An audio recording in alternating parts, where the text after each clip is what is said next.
Right, welcome, Jonathan. Welcome to Accountants Are Sexy, Change My Mind. Thanks for coming on and being a guest. First of all, can you hear me okay? Yes, I can hear you. Okay, Thanks, that's Kelly. fine. So yeah, welcome. So Jonathan and I started talking before Christmas, and we were talking about making tax digital and how important it is that accountants needed to understand making tax digital because of all the various changes coming into play. Now, as you can imagine, this podcast being recorded in February, things have changed. Things have changed somewhat. So Jonathan's come on to talk about these changes and what it means for accountants.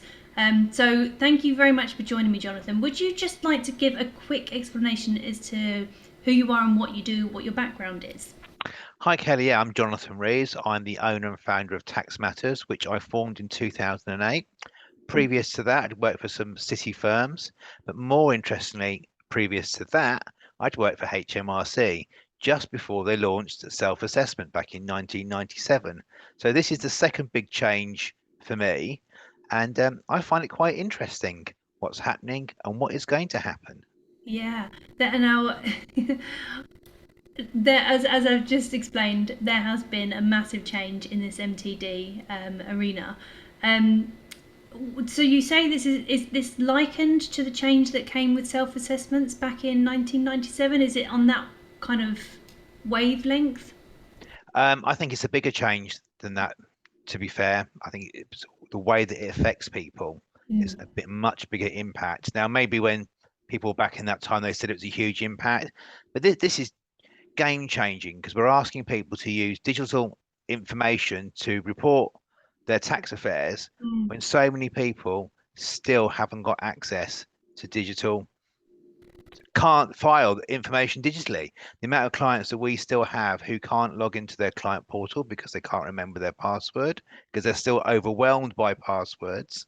Mm. And the conversations we have where people say they've registered for a personal tax account with HMRC, they can never get in there at all because the information they're asked for, just the systems don't commute Yeah. what's going on. So people are struggling. And there's lots of elderly people as well who just find it overwhelming.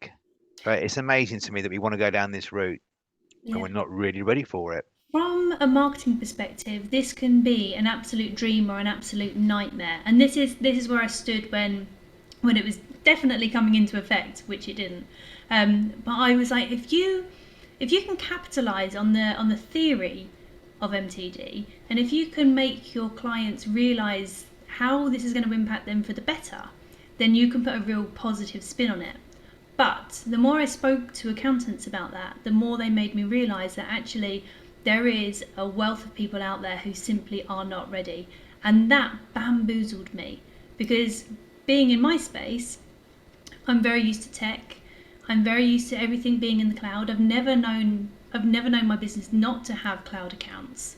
And I've been going for 9 years Yeah. nearly. So I've never known anything different. And to think that there are people still recording this manually on like Excel sheets or worse, that fried Well, my I've never been a fan of Excel spreadsheets either because every client I've ever come across half fills a spreadsheet out and then the rest of it arrives in paper form, or yeah. it's been a nightmare. But I think you're right. It was such a marketing opportunity for everyone. And what I think about is HMRC never put that big scary monster on TV. They never talked about making tax digital. Yeah. And it was just left to the agents and tax advisors and accountants to advise. And lots of clients, I genuinely believe, felt that actually this wasn't going on at all. And it Mm. was accountants trying to pull the wool over their eyes in a way to increase fees and to put the burden, responsibility on them more than on us. And Yeah. that's how it came across quite a lot with clients very, anti getting involved in this at all. Yeah, like when they did the auto enrollment for pensions, that was a massive change. Yeah, it But that was. was Yeah. publicised everywhere. And when you said, they didn't put this big monster up on the TV, they did. Literally, it was a purple furry monster, and they educated everybody with this That's auto right. enrollment. And Everybody. also, when they brought self-assessment in 97, they'd hacked to the inspector as Right. well, which I don't know if people remember that, but that was a and they kept expected for fair few years using him to publicize self-assessment. But there Right. was nothing about MTD at all. The only place it's really been in is in our world, the world of accountancy. That we're the only people talking about it. And how are we supposed to bring something in so quickly when people are not aware of it? And there's always going to be a backlash. And I think everyone will agree that we have suffered that. And by HMRC continually changing their mind when this is going to launch and what it's going to look like, has made I think it's the fifth time it's been delayed now. Yeah, we haven't even talked about the delay, have we? But the initial, No. yeah, So the impact that that has on accounting practices is huge because if they haven't publicised it publicly, if they haven't publicised it, and they're leaving all the grunt work to the accountant, every time there's a change, your relationship is volatile with your client. They very have to much go so. through a process of whether they believe you or not. Yeah. Um, And it's all right to think that, every client believes what you say, mm, but not every client is the same. Some of them are very challenging. Some of them are very doubting about these things. Some of them don't like the technology, and that almost puts their backs up straight away. And I'm sure many agents will have heard clients say, I'm leaving because I don't believe you're right, and I'm going to go to so and so down the road because they've said they're taking on a client and they don't want me to use a digital package. yeah. It's just by thinking, just because they're not ready yet doesn't mean don't have to be ready in the future. So clients are buying into that too. Yeah, and there were so many different stories coming out from every different accountant. People were just going to ignore it. People were going to jump on board with it. They were going to become specialists in it. There was a whole variety of different takes on I MT. think one of the things we were hearing a lot was that the elder accountants were thinking of is maybe an optimum time for them to resign Yeah. and or retire rather, and give up. So that brilliant because that leaves this massive void for young accountants to come on board who can grasp the technology and Mm, do really well with it.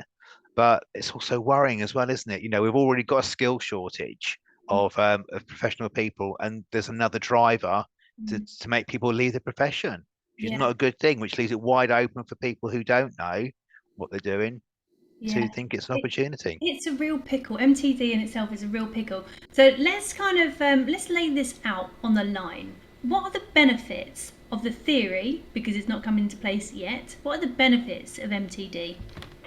What are the benefits for the accountant, the client, or HMRC are all very Well, different. let's go through each one. Okay. So for HMRC, what is their objective? We don't really know why they want to bring MTD in. Not really. We have a sneaking suspicion. They're saying to us that it's better for the client. The client wants to know about their tax affairs. But I don't really believe that. I mean, some clients do want to know about their tax affairs, some are interested. Mhm. However, my feeling is, and I think many accountants will agree, the idea behind MTD with quarterly reporting is ultimately to end up in a position where we're paying income tax on a quarterly basis and we move away from paying on the 31st of January and the 31st of July. Yeah. So I think we need that conversation. Is that really where we're going? Because if we are, that's fine. We need to get it out on the table. At the moment, no one's talking about it. Mm. And I've It does get always felt spoken that that down, was where it doesn't was it? going. Yeah. Mm. So, and then with accountants, I think we like the idea of MTD. I can see that it's got the benefits.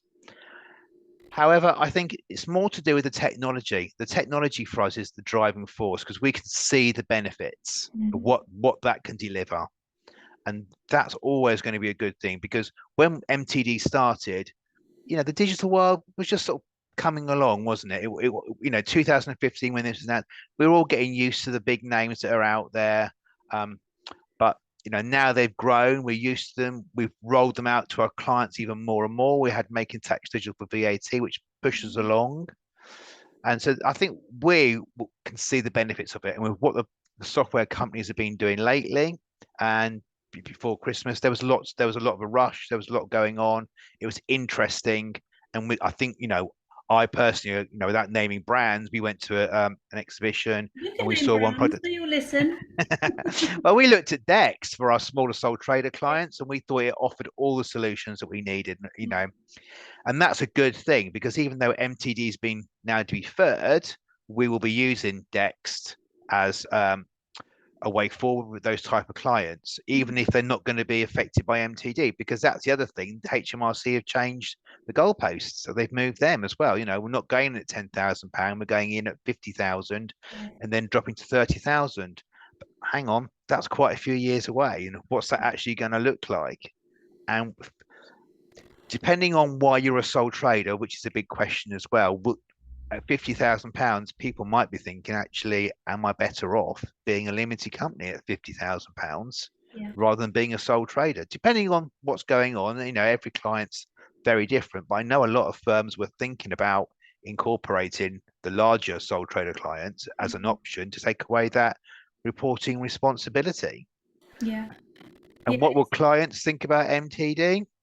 I think the younger generation and the new business owners, like you mentioned yourself, I think they will have really be looking for the technology to be the answer. The Gen Zs, new business owners, they'll really get People it and find them really, and expert. they will want it, and they'll be looking for firms that do that offer it. They won't be looking for firms that don't offer these digital solutions. So it's really good for them. Do they want to know about their tax position? HMRC are probably right. I think more and more clients will want to know. And but digital should really be offer lots of solutions for the clients, and they shouldn't really be looking at it to be a tax solution. They should be looking at it, what does it actually generate for my business? So if you look at a small trader, man in a van type thing, I don't know, window cleaner, he can drive around doing his job, and he can finish the job, and he can go to his phone, he can produce the invoice, send it to the client straight away. The client receives it, they can pay it straight away by the link, and that is a great solution for them. They can pick up their phone when they go out, when they go and buy some supplies, they can take a picture of the receipt, and it all feeds straight into the software. And that is really what we should be selling it as. It's more convenient, it's going to help your business. Yeah. Not really, it's tax driven. The tax should be the bit that, as someone said to me, should drop out the bottom, really. It's a byproduct of what that does. And I think if we sold it that way, I think we're going to see a move over there anyway. I don't think that the tax is the driving force, even though we want to understand as a consumer of accounting services, we want to understand what's going on with our tax, and how much we need to pay and when we need to pay it. That's one thing, but it's the overwhelm of doing it all at the last minute, and we've had this with self-assessments this year. The phrase "it's not" is a deadline, not a target. That's right. You know, I. so if It's interesting, everyone's going isn't to hit it? that one date, it becomes overwhelming, and you've lost half of the year's receipts and you don't know where anything is. So making tax digital for me is more about doing smaller more often, and it just helps break it down into manageable bite-sized pieces. I think it would, and I think for some people it really will be what what they need to do. You're right. I mean, we're preparing tax returns so late after the tax year end, the information is missing, and constantly you have clients turning up, I haven't got anything, I've mislaid it. And the ones that we've moved on to products like Dex, they can really see the benefits. I think we need to grasp hold of that. It's interesting, isn't it? With this year, I think it's 600,000 tax returns were outstanding on the 31st of January. That's the lowest it's ever been. It's taken us 25 years to get there. Tax returns, clients, we need to educate clients saying they're due on this. You can file those from the 6th of April. They don't have to be filed on the 31st. Yeah. So it's about education. And how do we educate clients? It's taken us 25 years to get to the lowest figure ever of late submitted tax returns. And now they want to change and move to MTD, which is a very different ball game when they're going to be going into quarterly reporting. I don't think most people, the older business owners, will cope. I mean, I've had clients turning up. We were going to put Dext on their phone. They turned up. The phones were so old they didn't have the capability Oh, crikey, to yeah. hold the data, and that's another That just thing as well. wouldn't even occur to me. Like, Yeah. why wouldn't you have a phone that can cope with that? Well, yeah, because most of us do, because we use the phone every day in our business. All of us listening to this will use our phone on a daily basis. But if you've got a bricklayer, a tradesman, some of them, without being rude, don't even know what they do. They just answer calls on them. They can't. Mm. Oh, I could tell you so many stories about clients I've come across over the years who can't do. do things, you know. Yeah. And let's face it, some of them actually struggle to get the paper bag to you with Yeah. receipts. So, and then you're asking them to open up the phone or do Yeah. something digital. So Connected, this is sorry. really dipping into why it's not going to be as effective as we would like it to be. Um, I think you're right with regards to the HMRC. I think there is a different objective there, and their public objective doesn't seem to align very well. I think it is about reporting and making sure that our taxes are getting paid on a more frequent basis and they're not missing out, because it'll be less paperwork for them Yeah. if it's not all in one go. There's an argument as well, isn't there, that the HMRC would like it if everyone moved into a PAY position because then they could collect the tax on a monthly basis. Mm. So even before, when I was saying about firms were thinking about pushing the incorporating businesses at £50,000, and therefore the directors would probably sit on the payroll. Mhm. That is debatable at the moment with the dividend changes to the rules. So maybe directors would sit there at a higher directors' remuneration than they had done in the past. So we got and you've got IR35 as well with those rules, trying to get people directors into a PAY position. So maybe that is also a drive Mm. that no one's talking about. You know, Mm. that's just putting it out there. Well, wouldn't it be lovely if there was more honesty trickling down from the top? Yeah, I think that's what we need to know really where we're going with this, don't Yeah, we? yeah. And 2026 isn't that far away either. You know, it's closer than we think. So we, at the end of last year, there was a panic. Are you MTD ready? There was lots of talk, lots of hype. Almost every other post was about MTD. Obviously, the announcement came that it was going to be pushed back until 2026. Um, and what do you think the state of accountants, like in regards to MTD, is now? Where do you think their head is with this? I think there's two types. There's the ones who have stuck their head in the sand and haven't done anything yet, hoping it'll go away. And there's the rest of us who've started to invest in it. We've sorted out our clients, we've started training our clients, and now we're left in this with this void to 2026. Mm. When actually quite a lot of those clients may not even be affected by it because it's £50,000, where the original limit was £10,000. So that's a big changer. Obviously, it drops to 30,000 in 2027. So yes, I think we're left with the void, really. I think we've got to carry on working towards it and maybe not focus so much on it being making tax digital. That reason we're actually just getting clients into digital packages because it works so much better for their businesses. And maybe that is the way we should be selling it going forward. Yeah. So that journey should start, well, it should have already Should started, have started, but yeah. if it haven't, it should start now. Yeah. And you will have all will I know at least one accountant who hasn't done anything at all yet, and we'll know another one who's much further down the road than we are. We're all at different stages, and we've all got different clients. I think the worrying thing is what I was hearing was that the accountants weren't going to take on clients that were affected by MTD. Does that mean we're going to start seeing more and more niching? We've already got lots of niches. Are we going to see that happen where you specialize in MTD Mm. and other firms don't? Mm. So, yeah, I think it gives us more time, but to think about what we're doing with MTD. But what will MTD look like in 26 and 27? It's already looking very different from what it looked like in 2015 when we started this journey. And this is the problem. The uncertainty of it is the problem. If only you had something concrete to base your changes on, Yeah, then you could do the job of selling this to your clients a lot easier. Um, I think from a marketing perspective as well, like I would love to be able to say to people, you should definitely start writing content that's going to be talking about making tax digital, because the more people that kind of just push it under the carpet, the more opportunity you have to thrive. And if you can get a bank of carpet over the next 3 years, when people do start researching this, you're going to come out top. You're going to be there, you're going to be the expert. But yeah, I think so. Yeah, but the problem is you don't know what they're going to do and you don't trust HMRC. So you might just have a bank of outdated content, which would be I think that frustrating. already exists though, doesn't it? You know, it's out there. When we were out asking clients, to engage in that conversation, we were sending them links. They were to HMRC's website, and we felt that was the best place to send them to because it was from the source. It's Yeah. from the horse's mouth, so to speak. This is happening. But what I think the big question for us is what does it look like when it arrives? Are bits going to fall off along the way? It's changing so much, Mm. and actually, we'll probably whatever happens with the government, we are going to have a change of government at some time in between now and then. Mhm. And could this be the end?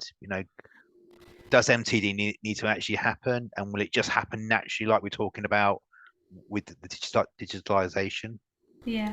So I don't have as much experience in this as you, but here's my prediction. Because MTD for VAT is already existing and already running relatively well, I Yeah, think there is no escaping MTD um, coming in. Like there is just no escaping it. no, it's going to happen. Yeah. It's just the way it's going to look, isn't it? I think Yeah. that's definitely going to change. So, do you have any more depth then with predictions? Because that's literally my limit. So, what do you think is going to happen if you could just put a stake in the ground? I think that the stake has been put in the ground now. They've either got to stick to this or they've got to make their mind up very quickly that we're abandoning it. They're Right. not going to, I don't think they're going to abandon it, but there's too much invested. My prediction is that it's just going to look very different from the journey that we started on. And I believe dropping the £10,000 limit is the best thing they could do, and upping it to 50,000 will make a big difference. If that will, I suppose the type of clients that fall into reporting may be interesting.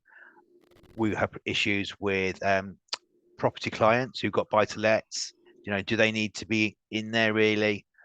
I wonder if they will drop out and it will just become down to sole trading businesses, Mm, because that opens up a load of new sort of queries about properties. May have some that are in sole names, some are in joint names. It becomes quite convoluted, really. And if they're going to do quarterly reporting, we also talk about we have the fifth tax return to do, the annual tax return at the year end to do all the adjustments. What's that going to look like? We could really be reporting information that's not strictly correct throughout the year. That's quite misleading as yeah. well. And there's a lot going on there, and I think there's so many questions to be answered. It's where do you stick the stake in the ground? To be honest. Mm. Yeah. It's an interesting point that things do change, and the adjustments that happen at the end are going to just not discredit, that's the wrong word, but it's just going to change the numbers that you've reported throughout the year. Um, and I think if people didn't have an accountant to work through that, the MTD is just gonna like it's not worth it for them. Like Well, it's that's a really good point, isn't it? I mean, if you haven't got someone looking after it for you, you've got to do that yourself. And we're already talking about people struggling to get onto HMRC's into the portal just to find out the basic information. yeah, they would And then, struggle to do their self-assessment at the end of yeah, the year. They're yeah, going to struggle even harder if they have to report these figures throughout the year and then at the end of the year try and make some kind of adjustments to it. It's just not going to yeah. work. And it's not really the same as VAT, I don't think, No. because a VAT you've got a bigger responsibility, you've got a higher turnover, you're probably expecting that you're going to need some support, or you get that from a family member, maybe will help you out. For me, This is it's just an accountant straight away. But I think, we're talking about more people have been involved in this. You're asking people to help you, more and more people will be asking people to help them out to file quarterly. It Mm. just seems like an uphill struggle. Yeah, Yeah. it's bizarre. So, if you were to give advice to people who haven't yet started putting these systems in place for MTD, where would you start?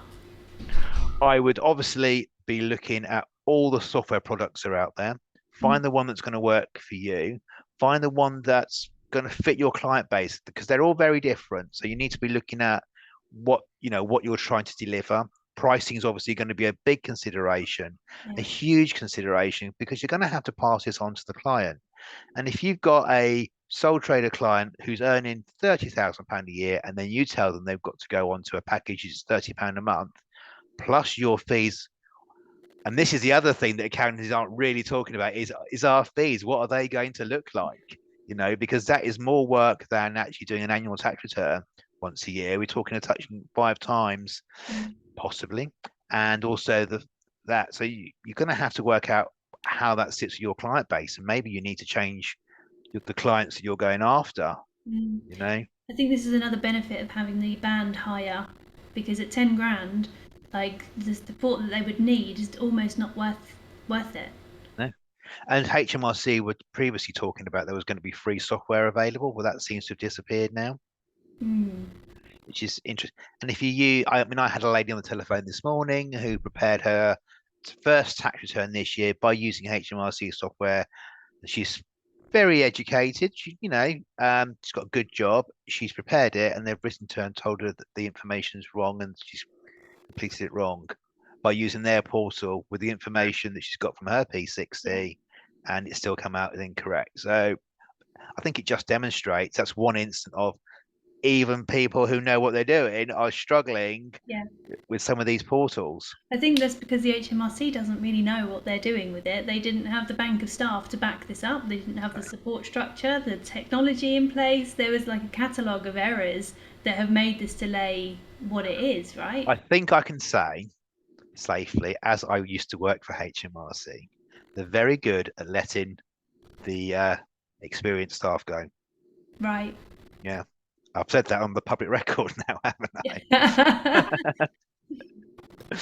But you when you talk to them, there's a wealth of knowledge in HMRC. Yeah. Getting to it is very difficult, Mm. you know, and you'll find that so many HMRC ex-HMRC employees work for accountancy firms, and I think that's just a shame, really, why they don't invest in keeping that knowledge base in there because they need it more than ever. You know, I don't understand why they let it go. Yeah, there's accountants spend half their life on the phone to HMRC. Business owners spend way too much of their time on the phone to HMRC, probably on hold more than anything else.